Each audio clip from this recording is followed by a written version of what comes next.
Incubation Center. Interactive sessions. Nikkei++ Grade University, KL, deemed to be university. Congress party రాష్ట్ర అధ్యక్ష బాధ్యతలు అయితే షర్మిల రేపు తీసుకోబోతున్నారు. రేపు ఆంధ్రప్రదేశ్ షర్మిల రాబోతుంది. అయితే ఏర్పాట్లు ఎలా ఉన్నాయి, ఈ రేపు కార్యక్రమం ఏంటి అనే అంశాలు అయితే మనం తెలుసుకుందాం. రాష్ట్ర వర్కింగ్ ప్రెసిడెంట్గా ఉన్న పద్మశ్రీ ప్రస్తుతం మనతో ఉన్నారు. మేడం, ఏంటి రేపు షర్మిల రాబోతున్నారు, ఏ టైంకి విజయవాడ చేరుకుంటారు, ఏర్పాట్లు ఏం చేస్తారు?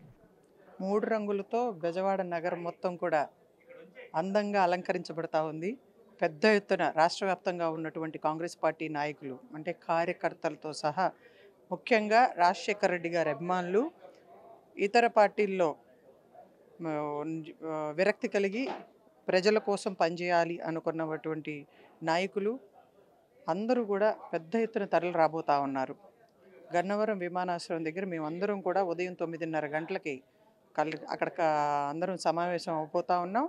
10 గంటలకి పిసిసి అధ్యక్షులు షర్మిల గారు ల్యాండ్ అయిన వెంటనే ఆవిడని సాదరంగా ఆహ్వానించి ర్యాలీతో దాదాపు మీ అందరూ కూడా ఆశ్చర్యపోయే విధంగా కార్లు కానీ బైకులతో కానీ పెద్ద ఎత్తున ర్యాలీ ప్రారంభంతో ఆమెని ఆహ్వానం కళ్యాణ మండపం వరకు కూడా తీసుకొచ్చి అక్కడ పెద్దలందరూ కూడా ఆశీర్వదించి మళ్ళీ కాంగ్రెస్ పార్టీని బలోపేతం చేయటం కోసం ఒక మహిళా శక్తిని ఉత్సాహపరిచి ఆవిడ కూడా కార్యకర్తలు నాయకులను ఉద్దేశించి మాట్లాడబోతూ ఉన్నారు. ఇతర పార్టీకి చెందినటువంటి నాయకులు కూడా రేపు జాయిన్ అయిపోతూ ఉన్నారు. దాని తర్వాత ఆమెని ఆంధ్రరత్న భవన్కి తీసుకొచ్చి పిసిసి అధ్యక్షురాలు హోదాలో ఆమె స్థానంలో ఆమెను కూర్చోబెట్టడం జరుగుతుంది పెద్దలందరి సమక్షంలో. అంటే ఇతర పార్టీల నుంచి ఇప్పటికే షర్మిల వస్తుందన్న రాకతోటి చాలామంది మీ పార్టీకి టచ్లోకి వచ్చారు. రేపు అంతా జాయినింగ్స్ ఉంటాయా, లేకపోతే కొంతమందికి ఏమైనా ఇప్పటికి టచ్లోకి వచ్చారు, రేపు వచ్చి జాయిన్ అవుతామే? అందరూ వేచి చూస్తే బాగుంటుందండి. జనాల్లో ఉన్నటువంటి ఒక ఆలోచన కానీ, లేదంటే అందరూ ఎక్స్పెక్ట్ చేస్తున్నటువంటి విధానాన్ని కానీ మనం దాన్ని పోగొట్టనివ్వకుండా క్యారీ చేసుకుందాం. రేపు షర్మిల గారు బాధ్యతలు తీసుకున్న వెంటనే చాలామంది నాయకులు, వైసీపీ నాయకులు కానీ, ఇతర రాజశేఖర రెడ్డి గారి అభిమానులు కానీ, అదేవిధంగా ప్రజలకు స్వచ్ఛందంగా సేవ చేయాలనుకుని రాజశేఖర రెడ్డి గారి అభిమానులు ప్రజలకు దూరంగా ఉన్నటువంటి నాయకులు కూడా పెద్ద ఎత్తున చేరబోతా ఉన్నారు. సంఖ్య పొలిటికల్ కామెంట్స్ ఏమైనా ఉంటాయా రేపు? అంటే ఓన్లీ కాంగ్రెస్ పార్టీ కోసం మాట్లాడతారా, రాష్ట్ర రాజకీయాల కోసం కూడా షర్మిల రేపు కామెంట్లు చెబుతారు? ఆబ్వియస్లీ కదా, ఒక రాజకీయ పార్టీకి అధ్యక్షత స్థానంలో ఉన్నటువంటి ఒక నాయకురాలు ఆబ్వియస్లీ రాష్ట్ర అభివృద్ధి గురించే మా ప్రధాన ఎజెండాగా ఉంటుంది.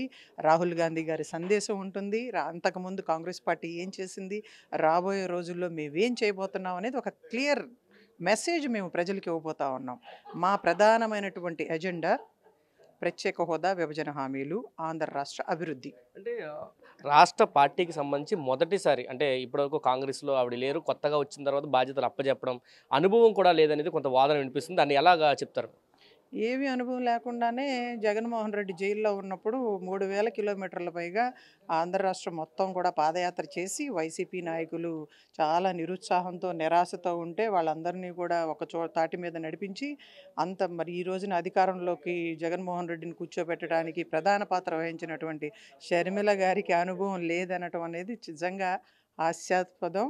వాళ్ళు అనాలోచితంగా మాట్లాడుతూ ఉన్నారు. ఆ తర్వాత ఇక్కడ మరి సొంత అన్నే ఆవిడికి మోసం చేస్తే పక్క రాష్ట్రానికి వెళ్ళి వైఎస్ఆర్టీపీ పార్టీని పెట్టి అక్కడ కూడా 3000 కిలోమీటర్ల పైగా ఆ రాష్ట్రంలో ఉన్నటువంటి సమస్యల్ని, ఒక మహిళ అయినా సరే కేసీఆర్కి భయపడతా ఉన్నటువంటి సందర్భాల్లో ధీటుగా ప్రజా సమస్యలను ప్రశ్నించినటువంటి ఆవిడికి అనుభవం లేదంటం అనేది నిజంగా వీళ్ళ పెద్ద భ్రమలో ఉన్నారు. ముఖ్యంగా ఏంటంటే నేను అనుకుంటా ఉంది, భయపడతా ఉన్నారు. వైసీపీ పార్టీ ఖాళీ అవ్వబోతూ ఉంది. వైసీపీ అంటే జగన్మోహన్ రెడ్డి అంటే ప్రజలు చాలా అసంతృప్తితో ఉన్నారు. నాయకులు కూడా ప్రజల్లోకి వెళ్ళాలి అంటే భయపడతా ఉన్నారు. సో దీనివల్ల ఇటువంటి పిచ్చి పిచ్చి మాటలు మతి భ్రమించి మాట్లాడుతూ ఉన్నారు. We don't care all this. We are going ahead in the public issues అనేది మా ప్రధానమైనటువంటి ఎజెండా. రాష్ట్రం అభివృద్ధి జరగాలి అంటే కేంద్రంలో ఇండియా కూటమి, రాహుల్ గాంధీ గారు ప్రధానమంత్రి కావాలి అని చెప్పి ప్రజలు కోరుకుంటా ఉన్నారు. సో మార్పు రావటం ఖాయం. రేపు బాధ్యతలు మాత్రమే తీసుకుంటారా, కార్యాచరణ ఏమైనా ప్రకటించే అవకాశం ఏమైనా ఉందా? బాధ్యతలు తీసుకున్న తర్వాత, అందరి ఆశీర్వచనాలు పొందిన తర్వాత ఒక మీటింగ్ అనేది డెఫినెట్గా ఉంటుంది ముఖ్యమైనటువంటి నేతలతో. దాని తర్వాత మేము కార్యాచరణ ప్రకటించడం జరుగుతుంది. ఇది చెప్తున్నారు. రేపు షర్మిల రాకకైతే అన్ని ఏర్పాట్లు జరిగాయి. ఉదయం 9:30కి షర్మిల ఎయిర్పోర్ట్కి రాబోతున్నారు. అక్కడి నుంచి ఆహ్వానం ఫంక్షన్ హాల్కి వెళ్ళిన తర్వాత అక్కడ మీటింగ్ అయిన తర్వాత ఆవిడ ఆంధ్రరత్న భవన్కి వస్తారు. అక్కడ అధ్యక్ష బాధ్యతలు తీసుకుంటారు. తర్వాత ముఖ్యమైన కార్యకర్తలతో మాట్లాడిన తర్వాత కార్యాచరణకు సంబంధించిన నిర్ణయం ఉంటుంది. రేపు చాలామంది కాంగ్రెస్ పార్టీలో చేరుతున్నారు అని చెప్పి పద్మశ్రీ చెప్తున్నారు. చాలామంది అంటే పేర్లు చెప్పడానికి ఇష్టపడకపోయినా చాలామంది ఇతర పార్టీకి సంబంధించిన ముఖ్య నేతలు అయితే కాంగ్రెస్ పార్టీలో చేరుతున్నారంటూ పద్మశ్రీ చెప్తున్న పరిస్థితుంది. కెమెరా పర్సన్ నాని దగ్గర సురేంద్ర, RTV, విజయవాడ నుంచి. మరిన్ని వీడియోస్ కోసం ఛానల్ ని సబ్స్క్రైబ్ చేయండి. లేటెస్ట్ అప్డేట్స్ కోసం వాట్సాప్ ఛానల్ ని ఫాలో చేయండి. అండ్ లింక్ డిస్క్రిప్షన్ లో ఉంది.